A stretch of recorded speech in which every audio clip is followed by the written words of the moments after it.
प्रभावित हुए श्रीमान जी, शुभाशीष प्रदान किया, चले गए जनक जी और रावण जी के स्वभाव में एकाएक परिवर्तन के साथ साथ श्रीमान जी का राजा जनक पर सीधा सीधा आरोप कि राजा जनक के द्वारा यहां पर अनुचित कार्य किया जा रहा है। अनुचित कार्य क्या किया जा रहा है? श्रीमान जी के शब्दों में श्रीमान जी के द्वारा कहा गया, शुक्ल यजुर्वेद की एक ऋचा, ना दूरे ना तीरे ना बले ना दुर्बले वृत्तिहीने मूर्खे जा खट सुकन्या न दिए थे।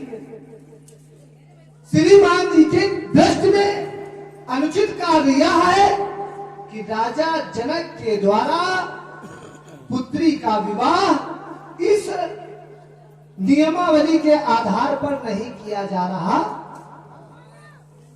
है। तो चलते हैं, श्रीमान जी से मिलते हैं और समझाने का पूर्ण प्रयास करते हैं। और ऐसा मेरा मानना है कि मेरे गुरुबंधु हैं, मेरी बात इनके समझ में अवश्य आएगी। ओ दशक यु दशानंद दशकंठ केकसी नंदन कंचन नगरी सम्राट, विश्व के वैभवशाली सम्राट श्री रावण जी, जय जय श्री भोलेनाथ की। हाँ, बलनंदन बल सुमंत शोणितपुराधीश महाकाल मार, जय जय महाकाल की। श्रीमान जी कहे, मैंने आपके वचनों को सुना, सुनकर मैं विचार करने लगा कि आपके द्वारा जो ऋचा पढ़ी जा रही है उसमें थोड़ा संशोधन करने की आवश्यकता है। जो आप शुक्ल यजुर्वेद की ऋचा बता रहे हैं वह ऋचा सामान्य विवाह पद्धति के अंतर्गत आती है। अगर कोई सामान्य विवाह हो रहा हो तो वहां पर इस ऋचा का अनुसरण करना आवश्यक है। नाथ तीरे नाथ दूरे ना बले नाथ दुर्बले वृत्तिहीने मूर्खे चा खट सुकन्या न दिए थे। किंतु यहां पर क्या हो रहा है? यहां पर हो रहा है श्रीमान जी स्वयंवर, चूंकि ग्रंथ प्रमाणित करता है, सी स्वयंवर देखी जाई ईश का दे भाई, ये सीता का स्वयंवर है। और जब हो रहा है स्वयंवर तो नियमावली आप सामान्य विवाह की कैसे अनुपालन में ला सकते हैं? स्वयंवर की विधा के अनुकूल ही चलना होगा। इसलिए आप जो यहाँ नियमावली लगा रहे हैं यह उचित नहीं है। दूसरी बात, आपने अपने शब्दों में एक श्लोक ग्रंथ का ही प्रमाणित कहा, इन्हें दो धनुषी श्रेष्ठे दिव्य लोकाभि पूजते धड़ी बलवती मुख्य सुगति विश्वकर्मणा। आपके द्वारा कहा गया कि यह दिव्य है। दिव्य अर्थात पारलौकिक अलौकिक, ठीक है। सीता क्या है? सीता क्या है? सीता क्या कोई सामान्य कन्या है? सीता भी अयोनिजा है, सीता भी दिव्य है। तो दिव्य के लिए वर कैसा होना चाहिए? दिव्य के लिए क्या वर सामान्य कोटि का होना चाहिए? चूंकि नियमावली कहती है वर वैसा ही होना चाहिए जिस कोट की कन्या हो। तो राजा जनक के द्वारा अनुचित क्या किया जा रहा है? हाँ, एक उदाहरण आपने प्रस्तुत किया, वह भी प्रमाणित ग्रंथ से ही प्रस्तुत किया है कि त्वष्टा के द्वारा संज्ञा का विवाह सूर्य के साथ। तो त्वष्टा के द्वारा अनुचित क्या किया गया है? हर पिता यह चाहता है कि उसकी पुत्री जिस घर में जाए उसका पति कैसा हो। पुत्री चाहती है रूपवान पति, तेजवान पति। माता चाहती है धनवान हो, उसका दामाद धनवान हो। पिता चाहता है कुलवान हो। ये नियमावली कहती है। उसके आधार पर त्वष्टा ने विवाह किया। हाँ, अगर संज्ञा को कष्ट भोगना पड़ा, कष्ट उठाना पड़ा, तो क्या दोष वहां त्वष्टा का ही है? ना, दोष संज्ञा का, दोष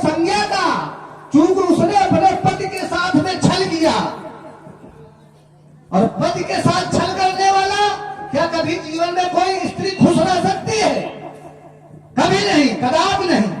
क्योंकि कहा गया है, ग्रंथ कहता है, पद प्रतिकूल जन्म जहां जाई, वो विधवा होए पाए करुणाई। अगर कोई स्त्री अपने पति के साथ छल करती है, कपट करती है, तो उसको विधवा होना पड़ता है, दर दर भटकना पड़ता है, कष्ट भोगना पड़ता है। इसमें दोष दुष्टा का नहीं है श्रीमान जी। इसलिए ये जो आप नियमावली यहाँ पर लागू कर रहे हैं, ये उचित नहीं। ये स्वयंवर है, स्वयंवर की विधा का अनुपालन राजा जनक के द्वारा किया जा रहा है।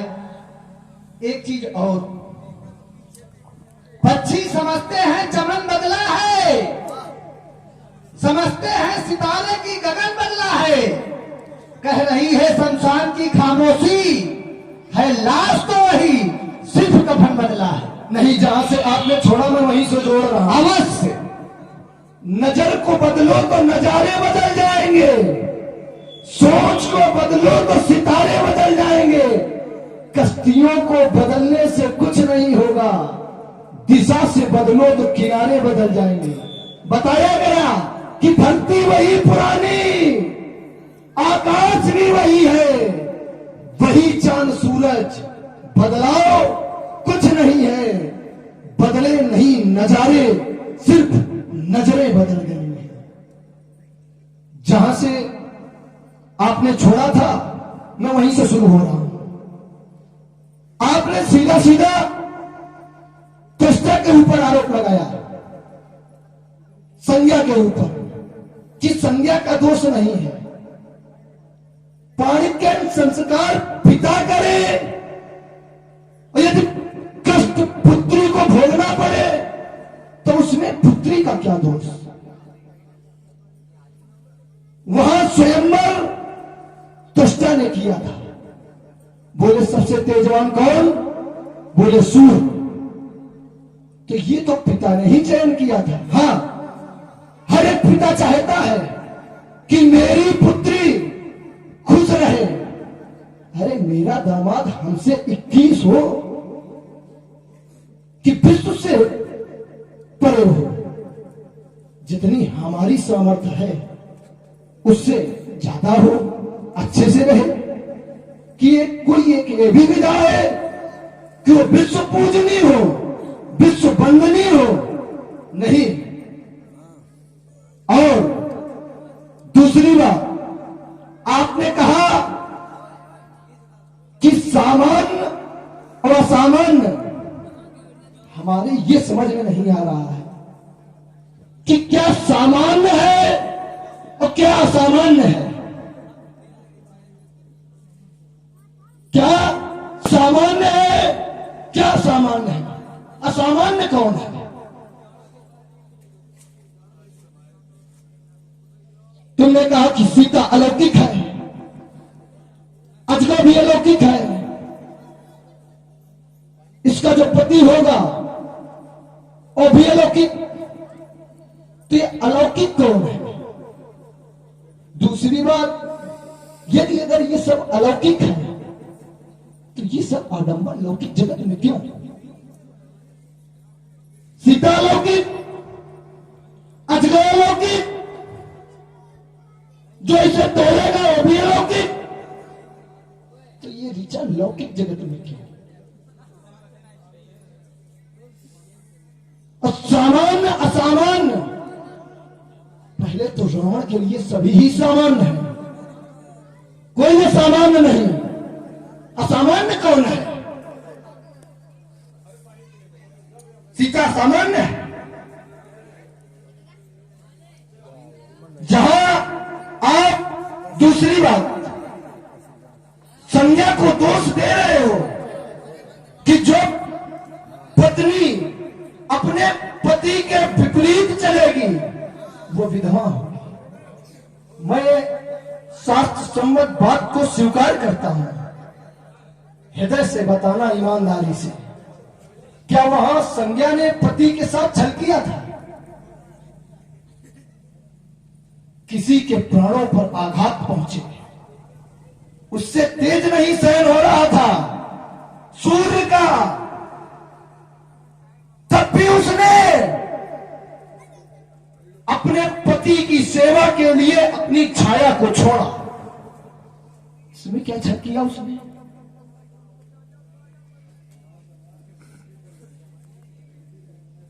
इसमें संज्ञा का दोष नहीं है, त्वष्टा का दोष है।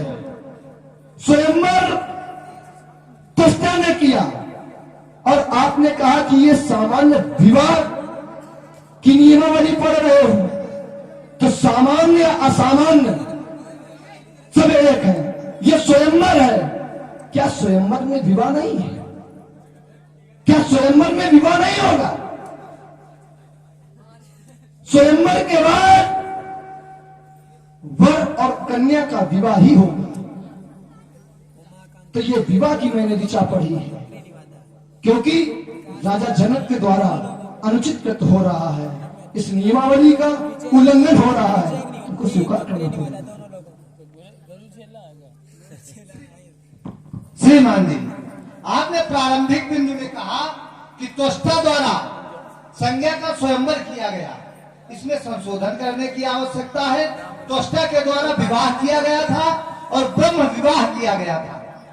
ब्रह्म विवाह के अंतर्गत सूर्य और संज्ञा का पाणिग्रहण संस्कार हुआ था। ब्रह्म विवाह की नियमावली कहती है कि वर का चयन पिता, भाई, माता या परिवारिक जनों के द्वारा या पुत्री के द्वारा यदि किया जाता है तो वह ब्रह्म विवाह कहलाता है। पहली बात, वह स्वयंवर नहीं था। दूसरी बात आपने वही रखी कि विवाह किया पिता ने और कष्ट भोगे पुत्री। तो श्रीमान जी, ये कर्म भूमि है, ये कर्म भूमि है और यहाँ पर कर्मों का फल स्वयं को ही भोगना पड़ता है। कर्म प्रधान विश्व कर राखा, जो जस करे सो तस फल चाखा, ये ग्रंथ प्रमाणित करता है। यह कर्म भूमि है। संज्ञा के द्वारा जैसा किया गया वैसा संज्ञा को भोगना पड़ा। हाँ, आपने कहा कि संज्ञा ने क्या छल किया था? अवश्य छल किया था, अवश्य। क्यों? अगर उसने बताया होता, संज्ञा ने किसी से भी बताया होता, पति से बताया होता, पिता से बताया होता, अपने भाई से बताया होता, मां से बताया होता, किसी के द्वारा किसी को इस संज्ञा को बताया गया होता किसी से, तो संज्ञा का छल नहीं था। आपने सीधा सीधा एक और आरोप लगाया। आपके द्वारा कहा गया कि जब प्राणों पर बनाई, जब तेज नहीं सहन कर पाई, तब संज्ञा ने वहां सूर्य का त्याग किया ना। प्राणों पर क्या तभी बनाई? उससे पूर्व नहीं बनी थी। संज्ञा के दो पुत्र भी हुए हैं, यम और यमी। संज्ञा नहीं है वहां पर। और आप कह रहे हैं कि संज्ञा जब अपने पिता त्वष्टा के घर गई तो पिता ने रखा नहीं रखा। भागवत पुराण प्रमाणित करती है 10,000 वर्षों तक संज्ञा पिता के घर में रही, किंतु तब भी संज्ञा ने अपने पिता को भी नहीं बताया कि मैं अमुक कष्ट से पीड़ित हूं, इसलिए मैंने अपने पति का त्याग कर दिया है। और सूर्य तो जान भी न पाते कि मेरी पत्नी के द्वारा मेरा त्याग किया जा चुका है। जाने कब? जिस समय शनि और यम में भेदभाव संज्ञा के छाया के द्वारा किया जाने लगा, तो शनि से भेदभाव बर्दाश्त नहीं हुआ। उन्होंने अपनी माता पर चरणों पर प्रहार कर दिया। इससे छाया ने उन्हें श्राप दे दिया कि जाओ तुम कृमि हो जाओ, कीड़े तुम्हारे पैर में पड़ जाए। ये जब सूर्य ने देखा तो सूर्य ने सोचा कि पुत्र तो कुपुत्र हो सकता है, किंतु माता कुमाता नहीं हो सकती है। इसका मतलब इसमें कुछ। तब उन्होंने जाना कि छाया के द्वारा, संज्ञा के द्वारा मेरे साथ कितना बड़ा छल किया गया है। हाँ, एक चीज और आप कह रहे थे कि सामान्य और असामान्य क्या होता है। सामान्य अर्थात साधारण और असामान्य का अर्थ होता है असाधारण। जो सामान्य जनों के विवाह होते हैं वो सामान्य विवाह के अंतर्गत आते हैं, सामान्य विवाह पद्धति के अंतर्गत आते हैं, किंतु ये सामान्य विवाह है ही नहीं है। अंतिम बिंदु आपका, आपके द्वारा कहा जा रहा है क्या स्वयंवर में विवाह नहीं होता? तो श्रीमान जी मैं अपना अंतिम बिंदु छोड़ रहा हूँ। पहले स्वयंवर हो रहा है या पहले विवाह हो रहा है? अल्पविराम। जहां से आपने छोड़ा मैं वहीं से फिर शुरू हो रहा हूं। आपने बोला कि पहले स्वयंवर हो रहा है या विवाह हो रहा है? पहले स्वयंवर हो रहा है। मेरा प्रश्न ये नहीं है, मेरा प्रश्न ये है क्या स्वयंवर में विवाह नहीं है? जो इसके पूर्व मैंने नियमावली पढ़ी, आपने कहा कि ये नियमावली विवाह की है, तो मेरा कथन ये था कि ये स्वयंवर में क्या विवाह नहीं है? दूसरी बात, आपने कहा कि 10,000 वर्षों तक रखा। अगर 10,000 वर्षों तक रखा, जब वो वहां पिता ने उसे नहीं स्वीकारा, वो जंगल में चली गई। कुछ दिनों के पश्चात सूर्य त्वष्टा के पास आए। त्वष्टा वेदज्ञानी थे। त्वष्टा से बोले सूर्य कि मेरी पत्नी संज्ञा कहां है? तो त्वष्टा ने कहा कि वो तो मेरे यहां आई थी, लेकिन मैंने उसे अस्वीकार कर दिया। तब उन्होंने अपनी दिव्य दृष्टि से देखा तो बोले कि जंगल में अपना जीवन यापन कर रही है। तब सूर्य ने कहा कि कैसे आएगी? तब त्वष्टा ने उनका मार्ग बताया कि आपको भी अश्व का रूप धारण करना पड़ेगा और तुम्हारी जो ये रश्मियां, जो किरणें, जो संज्ञा को ग्रसित कर रही है, इनको छाटना पड़ेगा। उसी रश्मियों को छाटने के पश्चात में चक्र बना था। सुदर्शन चक्र से उत्पत्ति उसी रश्मियों से हुई थी। और आप कह रहे हो कि क्या सामान्य और असामान्य संज्ञा की 3 संतानें हुई। देखो, पुत्र प्राप्ति होना और पति सुख प्राप्त होना, इन दोनों में अंतर है। पुत्र प्राप्ति होना, पति सुख प्राप्त होना, इन दोनों में अंतर है। संज्ञा को पति सुख नहीं मिल रहा था, तभी वो छाया को छोड़कर आई थी। और जो सामान्य और असामान्य, तो शिवानेश्वर जी, असामान्य सिर्फ एक है, सब सामान्य है। अब किसे, क्या सीता असामान्य है? क्या सीता असामान्य है? यहां तक क्या वो विष्णु असामान्य है? क्या ब्रह्मा असामान्य है? क्या बाबा शंकर असामान्य है? नहीं, सब सामान्य है। सामान्य, सब सामान्य। बाबा शंकर सामान्य, सामान्य है। जय हो, जय हो। सामान्य है। भोलेनाथ। असामान्य केवल है, असामान्य केवल एक है, और वो भी बोल दे, वो अपनी यात्रा में कहे आप रहे हैं कि असामान्य केवल एक। असामान्य एक, सब सामान्य। और वो है ब्रह्म, जो पूर्ण ब्रह्म है, वही सिर्फ असामान्य है। उसी के लिए शब्द बना असामान्य, और सब सामान्य है, कोई सामान्य नहीं। सब सामान्य है, कोई असामान्य नहीं। सिर्फ वो जो पूर्ण ब्रह्म है, वो असामान्य है। करें यात्रा, मैं अपनी वाणी को विराम देता हूं। श्रीमान जी, जहां से आपने छोड़ा है वहीं से मैं फिर प्रारंभ कर रहा हूं। आपके द्वारा कहा जा रहा है असामान्य सिर्फ एक है, मैं कह रहा हूं पारलौकिक सिर्फ एक है, वो है ब्रह्म सत्ता।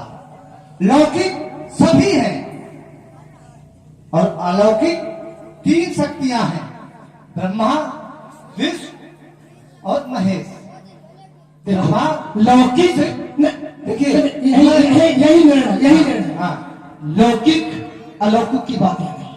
यहाँ सामान्य ये फसाने का, ये फसाने का, चलिए सबको यहाँ लाना है।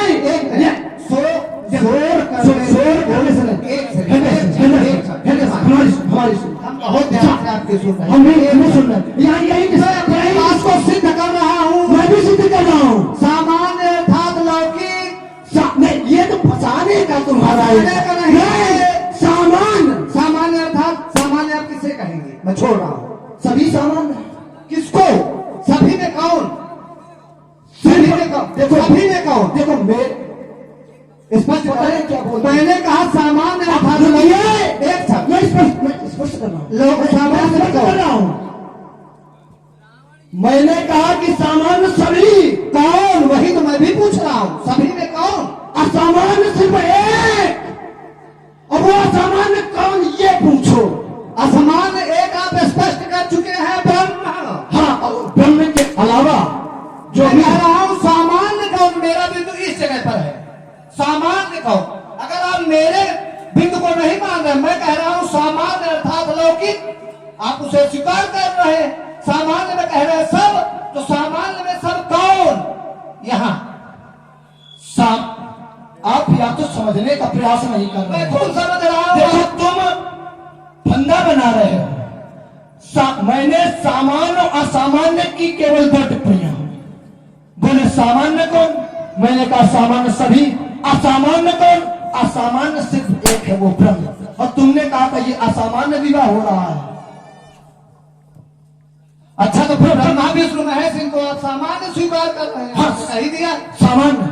ब्रह्मा विष्णु महेश सामान्य है। हाँ, सामान्य। वो दिग्विजयी लंकाधीश्वर, तुम हृदय संतुलित करो। आज मानव समाज में आए हो तो मानवता सा व्यवहार करो। नैराश्यपूर्ण बैठे समाज में नव आशा का संचार करो। ये सीता अपनी ही पुत्री है, इस पर वेदा के विचार करो। ये रह गई अगर कन्या गौरी तो उतर जाएगा सब पानी। मिथिला में आकर 10 कंधर मत करो यहाँ पर मनमानी।